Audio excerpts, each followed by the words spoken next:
ડભોઈ તાલુકાના શંકરપુરા ગામે આવેલી આંગણવાડીનું મકાન છેલ્લા 1.5 વર્ષથી જર્જરિત ઇમારત કોઈનો ભોગ લેવાની રાહમાં। આઈસીડીએસ તંત્ર પણ ઉદાસીન। નાના ભૂલકાઓનું શું?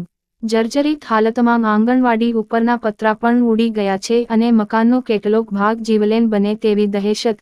નવી આંગણવાડી બનાવવા માંગ ઉઠી છે।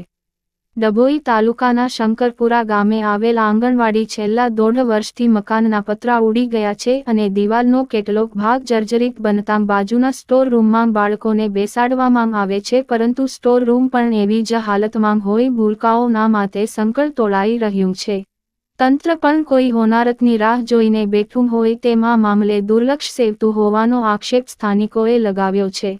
આઈસીડીએસ અધિકારીને લેખિત અને મૌખિક વારંવાર રજૂઆત કરવા છતાં પણ આજ દિન સુધી બેધ્યાન રહ્યા હોવાનો આક્ષેપ ગ્રામજનો કરી રહ્યા છે।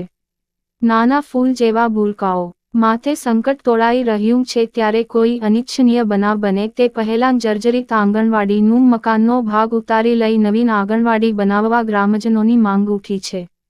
રાકેશભાઈ પટેલ, ડેપ્યુટી સરપંચ, શંકરપુરા ગામ। રિપોર્ટર ફઝલ રજા ખત્રી, જીપીકે ન્યૂઝ।